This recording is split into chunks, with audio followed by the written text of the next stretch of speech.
Am I the a-hole for protecting myself from my biological father and his wife, even if it hurts my kid? I, 44F, have always had a complicated family history, but I've done my best to build a life that feels safe and stable, especially for my children. Still, I keep finding myself torn between what I want to do, what I need to do, and what will inevitably hurt someone I love. That's why I'm here. I need to ask, am I the asshole for cutting off my biological father completely, even if that means my 6-year-old son loses his relationship with his grandfather? To start from the beginning, my biological father was in my life briefly during early childhood. But when I was 9, he agreed to let my stepfather adopt me. At the time, I didn't fully understand what that meant. All I knew was that my stepdad was the one who showed up. He was patient, he was warm, and he loved me fiercely. He never made me feel like I wasn't his. He supported me through school, cheered at my dance recitals, stayed up with me when I had nightmares. He was my real dad in every way that mattered. And so I never resented my biological father for walking away. In fact, I believed he did it out of love. My mother, his ex-wife, was emotionally unstable and often cruel. My childhood with her was chaotic and sometimes traumatic. She played mind games, controlled every aspect of my life, and made it clear that I was more of a burden than a blessing. It took me years, and eventually going no contact, to fully heal from her damage. I haven't spoken to her in almost a decade. Looking back, I think my biological father recognized what kind of person she was and chose to step back, believing my stepfather could give me the life he couldn't. In a strange way, I respected that. I told myself he did the best he could with what he had. Then, about 8 years ago, everything changed. My stepfather, the man I had named my firstborn after, passed away. Losing him shattered something in me. For a while, it felt like the ground had disappeared under my feet. But somewhere in that grief, a small thought took root. Maybe now it wouldn't be a betrayal to reach out to my biological dad. So I did. At first, it was good. Awkward, sure. But also tender and hopeful in this cautious way. I thought maybe we'd get a second chance. We started with emails and phone calls. He seemed genuinely happy to hear from me. I introduced him to my children, and while I didn't expect him to immediately step into the role of grandfather, I hoped we could build something resembling a connection. But then his wife found out about me. She hadn't known I existed, which, in hindsight, was probably the first red flag. Her reaction was swift and cruel. She didn't just reject me. She made it clear she despised me.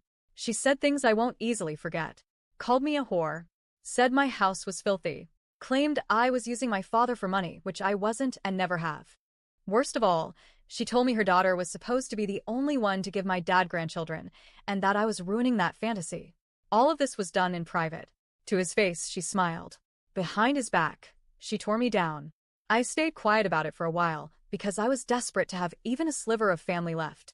I thought maybe, if I could prove myself, she'd soften. Maybe if I showed I wasn't a threat, she'd let him be part of my life. But she never did. She even controlled how he visited me. He could only come if she was there too, though she visited her daughter on her own all the time. I asked my father to make a bed for my youngest son. He's an incredible woodworker, and I thought it could be something special, a keepsake. He said no. A few weeks later, I found out he made a bed for his wife's daughter instead. It hurt more than I expected. I wasn't looking for favoritism. I just wanted to matter. After 4 years of trying to pretend everything was fine, I finally told him about the way his wife had been treating me.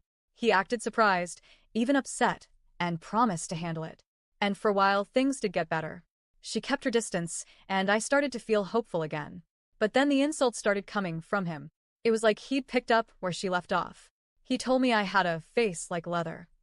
He said I looked like an Indian, which he meant as an insult. He called me lazy, old, accused me of lying constantly about things that didn't even matter. He even sent me an email saying he was a better parent than me, which felt like a dagger to the chest considering he wasn't around to be one. Eventually, I had to ask myself, why am I trying so hard to keep someone in my life who clearly doesn't value me? And that was the moment I knew I had to cut contact. For my mental health. For my peace. For my dignity. Here's where it gets complicated. I have 2 sons. My oldest is 21, and he still has a relationship with my father. I've never interfered with that. I'm actually happy for them. I want my kids to have as much love and connection as they can get, even if it's not through me.